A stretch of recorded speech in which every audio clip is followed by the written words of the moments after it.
Hello जवानों, कैसे हो? बिल्कुल बढ़िया, मौज में। तो भाई साहब मन लगा के फिजिक्स पढ़ रहे हो ना? बहुत बढ़िया भाई, बहुत बढ़िया। मन से प्रैक्टिस करो। तो जवानों, हम लोग आज बहुत प्यारा सा टॉपिक पढ़ने वाले हैं। टॉपिक है रिडिस्ट्रीब्यूशन ऑफ चार्जेस। मतलब क्या है, क्या गिवन है? हमारे पास दो स्फीयर्स गिवन है। एक की कैपेसिटेंस C1 है, दूसरे की C2 है। एक पे चार्ज Q1 है, दूसरे पे Q2 है, और दोनों का पोटेंशियल V1 और V2 दे रखा है।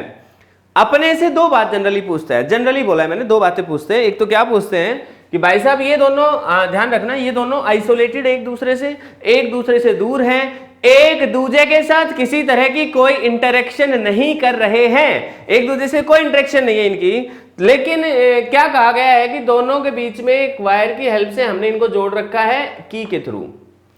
अब अपने से ये पूछा है कि जब की को क्लोज करेंगे तो बात नंबर एक ये बतानी है कि जो इन दोनों पर चार्ज का जो डिस्ट्रीब्यूशन आएगा वो इनकी कैपेसिटेंस के रेशियो में आएगा, और दूसरी बात ये बतानी है कि कुछ एनर्जी का लॉस यहां पर होगा जब इन दोनों को कनेक्ट करेंगे। तो ये दोनों बातें अपने को फाइंड आउट करनी है। साथ ये भी बताना है कि जब ये दोनों को हम जोड़ेंगे तो दोनों में पोटेंशियल की वैल्यू कितनी आ जाएगी फाइनली।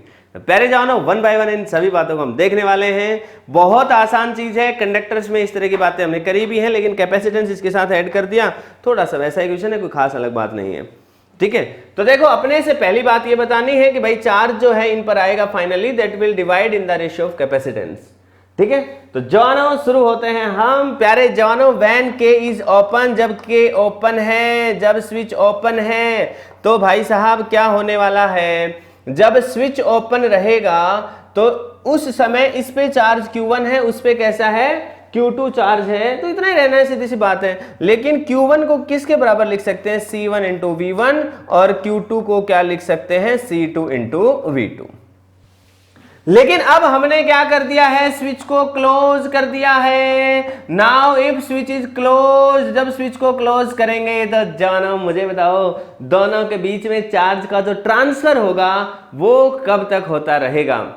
प्यारे जवानों, दोनों के बीच में चार्ज का ट्रांसफर तब तक होता रहेगा, कब तक, जब तक दोनों एक पोटेंशियल पर नहीं आ जाते, दोनों का पोटेंशियल कॉमन नहीं हो जाता। मतलब हम ये कहेंगे कि दोनों का पोटेंशियल कॉमन होगा तो चार्ज का ट्रांसफर रुकने वाला है। मैं बता चुका हूं कंडक्टर्स में भी ये बात पहले भी, है ना। तो जानो ये चीज ध्यान रखनी है कि जब दो कंडक्टर्स हैं, इनको आपस में जोड़ेंगे, किसी के थ्रू भी जोड़ेंगे, कंडक्टिंग लिंक के थ्रू, तो दोनों में फाइनली पोटेंशियल सेम होगा। Let us say let V be the common potential, दोनों का जो पोटेंशियल है हम उसकी वैल्यू को मान लेते हैं V। अच्छा, ये बात है जवानों कि क्लोज करने के बाद इनके ऊपर जो नए चार्ज आए हैं, लेट अस से इनकी जो हालात आई है, आप एक दूसरे डायग्राम से यहां दिखा सकते हैं। मैं जगह की कमी के कारण थोड़ा छोटे बना रहा हूं साइज में। मान लो इस पे चार्ज Q1 डैश आया है, ये दूसरे के साथ जुड़ा हुआ है, इस पे चार्ज आया Q2 डैश, कैपेसिटेंस C2 है, इसकी C1 है, इसका ऊपर पोटेंशियल V है, इसका भी कैसा है, V है। ये C1 और C2 लिखा है मैंने, ठीक है। अच्छा जवानों, एक बात बताओ, ये तो कंफर्म है कि साहब ये जो Q1 डैश आएगा ये कितना आएगा, C1 इंटू V, और Q2 डैश आएगा वो कितना आएगा, C2 इंटू V।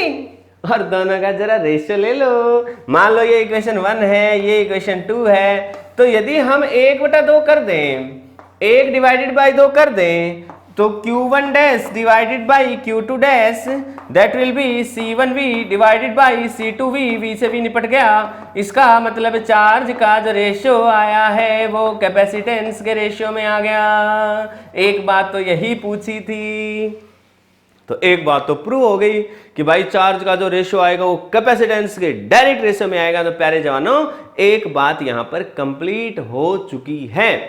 अब बात आती है अगली। तो साहब अगली बात क्या है, अब मैं वो आपको समझाता हूं। तो भाई साहब अगली बात ये है कि जब हम इन दोनों कैपेसिटर्स की बात करेंगे तो कॉमन पोटेंशियल अपने से पूछा गया था, तो वो निकाल लेते हैं। तो मुझे बताओ जवानों, according to conservation of charge, according to conservation of charge, conservation of charge के अकॉर्डिंग हम क्या लिखेंगे, पहले का चार्ज क्या था, Q1 प्लस Q2, ये टोटल चार्ज था इनिशियली, और फाइनली क्या है, Q1 dash plus Q2 dash, initial charge equal to final charge. और इनिशियल चार्ज Q1 को हम क्या लिखना चाहेंगे, C1 इंटू V1, इसको क्या लिखना चाहेंगे, C2 इंटू V2। पहले जानो लिख रखा है ऑलरेडी, वही वैल्यूज पुट करी हैं। सेम तरीके से इनकी इक्वेशन यहां से ये वैल्यूज पुट कर दो, C1 into V plus C2 into V. इन दोनों में देखो v कॉमन है, ये टर्म मैं पहले लिख रहा हूं, तो v कॉमन ले लिया तो क्या बच गया C1 इंटू C2, और इधर ये का ये रहेगा C1v1 plus C2v2 divided by, कुछ नहीं आएगा अभी तो बनी है, ठीक है। लेकिन अगले स्टेप में हम लिख देंगे, इसको उधर ले जाएंगे, खत्म। इसका मतलब हमारे पास जो कॉमन पोटेंशियल आया है उसकी वैल्यू आपके सामने ये रही। तो मेरे प्यारे जवानों, बेहद अच्छी बात है, बेहद खुशी की बात है। बहुत ही आसान सा क्वेश्चन था ये, जिसमें हमने फाइनल चार्ज किस तरीके से डिवाइड होगा ये निकाला हमने, और जवानों फाइनल कॉमन पोटेंशियल क्या रहेगा ये हमने निकाला है। अब मैं यहां पर ही एक चीज और निकलवा रहा हूं, ठीक है। जगह की थोड़ा ज्यादा जरूरत पड़ेगी इसलिए मैं इनको मिटा रहा हूं, लेकिन आपने बना रखी है चीजें तो इसलिए आपको कोई प्रॉब्लम नहीं आएगी। नोटबुक में तो लिख रखी है, नहीं लिखी है क्या? कोई नहीं, वीडियो पीछे करके लिख लो यार, लिखो। हाँ, तो जवानों अब मैं यदि बात करूं कि एनर्जी की बात करते हैं तो इनिशियल एनर्जी कितनी होगी, तो मैं यदि बात करूं कि भाई साहब इनिशियली एनर्जी कितनी होगी, एनर्जी इनिशियली, तो इनिशियली एनर्जी की बात करेंगे तो आपको मालूम है, मान लो यू आई नाम देते हैं, तो पहले के अंदर कितनी एनर्जी होगी, हाफ C1v1 स्क्वायर, दूसरे के अंदर कितनी होगी, हाफ C2v2 स्क्वायर। चित्र बना के दिखाने की जरूरत है क्या भाई? हाफ CV स्क्वायर फॉर्मूला होता है तो हमने वो लगा दिया, ठीक है। C1v1 C2v2 तो हाफ C1v1, समझ गए कि नहीं? हाँ समझ गए, बहुत बढ़िया। प्यारे जवानों, फाइनली क्या हो चुका है, फाइनली आपको पता है इनिशियल एनर्जी तो निकाले, फाइनल एनर्जी की बात करेंगे तो अगेन वो भी ऐसे लगाना है, हाफ कैपेसिटेंस तो बदली नहीं, C1 ही रही, लेकिन पोटेंशियल पहले वाले का क्या हो गया था, V, तो V का स्क्वायर प्लस यहां पर भी क्या हो गया था भाई साहब, V स्क्वायर। क्लियर हुआ कि नहीं हुआ? प्यारे जानो, क्लियर हुआ या नहीं हुआ? हो गया, बहुत बढ़िया है। तो जानो लेट अस से नाउ, यदि हम निकालना चाहें delta U, that is the change in energy, यदि हम एनर्जी में चेंज निकालना चाहें, एनर्जी में चेंज निकाल रहे हैं तो साहब फाइनल माइनस इनिशियल करना चाहें, और फाइनल हमारे पास ये रहा हाफ, इसमें देखो V है, इसमें भी V है, और हाफ और V को कॉमन ले लो तो एक्चुअल में ये बनता है C1 जमा C2, तो मैं यही वैल्यू लिख रहा हूं, इसकी थोड़ा सा जल्दी हो जाएगा, तो हाफ इंटू वी स्क्वायर और अंदर बचेगा C1 जमा C2। इसमें से क्या घटाना है आपको, इनिशियल एनर्जी, ये जो वैल्यूज लिखी है घटा देनी है, तो minus half C1v1 square minus half C2v2 square, क्योंकि जब घटाएंगे तो ये दोनों चीजें प्लस की हैं, दोनों क्या हो जाएंगी, माइनस की हो जाएंगी। जानो दिख रहा है V common potential. Now let us put the value of V। तो यदि हम इसमें V की वैल्यू को पुट करें, putting value of V, putting value of V की वैल्यू को पुट करेंगे तो जवानों अपने पास क्या बनने वाला है, this implies that delta U it will be equal to half into V का square, this is C1v1 plus C2v2 इसका होल स्क्वायर, और नीचे क्या आएगा C1 प्लस C2 इसका स्क्वायर। क्लियर है? अभी तो हमने सिर्फ V का स्क्वायर किया है भाई साहब, और कुछ भी नहीं लिखा हमने सिर्फ इस चीज का स्क्वायर लिखा है, मतलब हाफ और V स्क्वायर तो हमने पुट कर दिया यहाँ पे। अब एक टर्म बच गई है C1 इंटू C2, तो वो पुट कर देते हैं, C1 प्लस C2 यहाँ पे मल्टीप्लाई में लिख दिया हमने, माइनस कर दिया half C1v1 square minus half C2v2 square. मौज होगी भाई, ये तो कट जाएगा, तो एक्चुअल में क्या आ जाएगा, हाफ तो सब में ही है तो हाफ को कॉमन ले लो, तो इस C1 इसको भी बाहर ले लो एलसीएम लेके, तो क्या बनने वाला है C1 प्लस C2। तो भाई साहब इधर क्या बच गया, C1v1 प्लस C2v2 इस पूरे का स्क्वायर माइनस, देखो हाफ आ चुका है बाहर। अब यहाँ C1 प्लस C2 भी बाहर ले लिया मैंने, डिनोमिनेटर में आ रहा था इसलिए, मतलब एक प्रकार से समझ लो कि पूरे का एलसीएम ले लिया, तो इस टर्म के मल्टीप्लाई में आएगा। तो हाफ के अलावा क्या बचा यहाँ पे, C1v1 स्क्वायर, तो उसके मल्टीप्लाई में लिख दो C1 जमा C2, फिर माइनस C2v2 का स्क्वायर और मल्टीप्लाई में लिख दो C1 जमा C2। बस क्लियर है? थोड़ा सा जगह बनाने की कोशिश करता हूँ मैं आपके लिए, ताकि किसी तरह की कोई प्रॉब्लम भी नहीं आएगी। मैं सारा साफ कर देता हूँ इसका एरिया। तो भाई साहब अब क्या बनेगा हमारे पास, 1/2 C1 प्लस C2। जरा इसको देखो भाई साहब, एलसीएम मतलब क्या कहते हैं, ब्रैकेट ओपन करेंगे, स्क्वायर लगा हुआ है ना, तो a प्लस बी का होल स्क्वायर आता है कि नहीं। a प्लस बी का होल स्क्वायर क्या होता है, a square plus b square plus 2ab, तो ऐसे आ जाएगा a का स्क्वायर मतलब C1 square V1 square plus C2 square V2 square मतलब a square plus b square plus 2 into a multiplied by b, तो C1 into V1 C2 into V2, तो a square plus b square plus 2a into b minus, अब इसको इसके साथ multiply करेंगे तो C1 का C1 के साथ करेंगे तो C1 स्क्वायर, V1 के साथ करेंगे तो V1 स्क्वायर, फिर आ जाएगा minus C1 C2 V1 square. Clear है, C1 C2 V1 स्क्वायर। अब भाईजान इसको देखो तो माइनस C1 C2 C1 और V2 का स्क्वायर माइनस C2 का स्क्वायर और V2 का स्क्वायर, ये बन गया भाई। अब जरा देखो रे ओ देखो बेटे, C1 square V1 square C1 square V1 square निपटाई दो बेटे। देखो C2 स्क्वायर V2 स्क्वायर ये प्लस का है रे और ये इधर माइनस का है रे, काट दो इसको है।